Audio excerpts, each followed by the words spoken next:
नमस्कार. Good news Maharashtra कार्यक्रमात मी निकिता लोकरे आपलं स्वागत करते.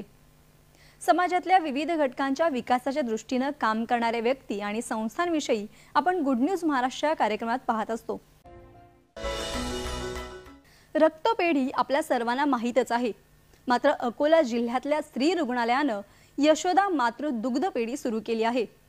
बाळाचा जन्म झाल्यानंतर काही कारणाने काही वेळा माता आपल्या बालकाला दूध पाजू शकत नाहीत. अशा नवजात बालकांना आपल्या आईच्या दुधापासून वंचित राहू नयेत म्हणून या रुग्णालयाने दुग्ध पेढी सुरू केली आहे. जाणून घेऊयात या अभिनव उपक्रमाबाबत.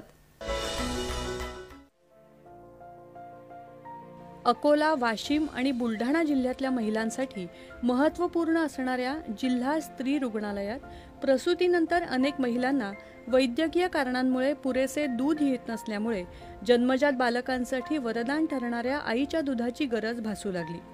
ही गरज ओळखून 14 ऑगस्ट 2021 रोजी जिल्हा स्त्री रुग्णालयात सुरू झालेली यशोदा मातृ दुग्ध पेढी महत्त्वपूर्ण ठरली आहे. स्त्री रुग्णालयात उभारण्यात आलेल्या यशोदा मातृ दुग्ध पेढीमध्ये स्तनदा माता दुग्धदान करतात. या दुधावर प्रक्रिया करून ज्या बालकांच्या मातांना वैद्यकीय कारणांमुळे दूध येत नाही अशा बालकांना प्रक्रिया केलेलं आईचं दूध दिलं जातं. त्यामुळे लहान बालकांसाठी महत्त्वपूर्ण असणारं आईचं दूध बालकांना मिळत असल्यामुळे दान दिलेलं दूध जन्मजात बालकांसाठी अमृत संजीवनी ठरत आहे. त्याचप्रमाणे हा कुपोषण मुक्तीसाठी महत्त्वाचा टप्पा देखील आहे. ज्या मदर आहेत, जे आजारी बालके आहेत, ज्या मदर येऊ शकत नाही बाळाला दूध पाजायला, किंवा ज्यांना सर्जिकल प्रॉब्लेम आहेत, किंवा जे बाळ कुपोषित आहेत किंवा कमजोर आहेत, त्या लेकरांना आपण यशोदा मिल्क बँक मधून त्या बाळांना, गरजू बाळांना आपण दूध पुरवल्या जातं. आणि ते दूध आपण पॉइश्चरायझेशन करू, ज्या मदर ज्या डोनेट करतात. याचा मुख्य उद्देश म्हणजे कुपोषण झालं नाही पाहिजे, तसेच आपला भारत त्यामध्ये जी समोरची भविष्यातली जी पिढी आहे ती सुदृढ निर्माण झालेली पाहिजे.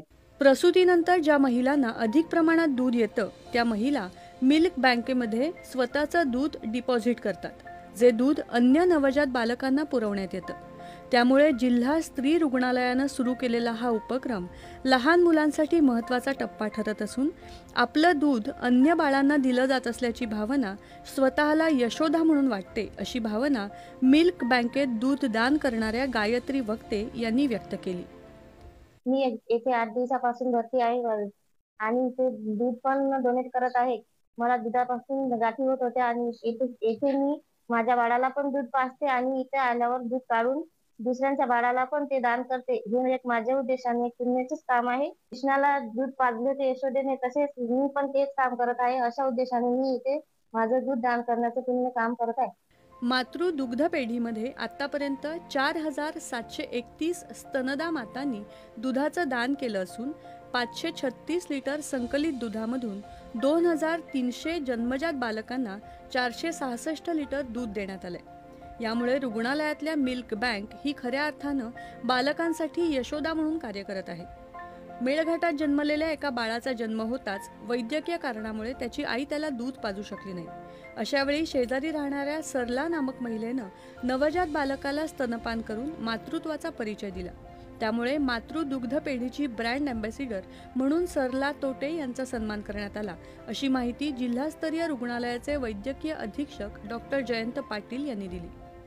इथे आपण इतर जे स्तनदा माता असतात, ज्यांना अतिरिक्त दूध असते किंवा दुधामुळे ज्यांना समस्या उद्भवतात, तशा मातांना आपण प्रवृत्त करतो आणि त्यांना एखाद्या यशोदेप्रमाणे दूध दान करण्याकरिता प्रवृत्त करत असतो. इथं आमच्याकडे त्याच्यासाठी एक CLMC युनिट आहे आणि ते नंतर पाश्चरायझेशन करून मग आम्ही गरजू बालकांना आम्ही ते पुरवत असतो. मग अशा जे बाळं असतात यांना आईच्या दुधाचा संपूर्ण लाभ मिळावा याकरिता आपण ही एक शासकीय योजना अत्यंत उत्तम प्रकारे या रुग्णालयामध्ये राबवित असतो. प्रत्येक जन्मलेल्या बाळाचं उत्तम पोषण व्हावं यासाठी आईचं दूध हे अमृत समजलं जातं. यामुळे प्रत्येक बाळाला आईचं दूध मिळावं या उदात्त हेतूनं अखंड कार्य करणारी मातृ दुग्ध पेढी आधुनिक काळातील यशोदा मातेची भूमिका निभावत आहे हे निश्चित. दूरदर्शन बातम्यांसाठी विशाल बोरे, अकोला.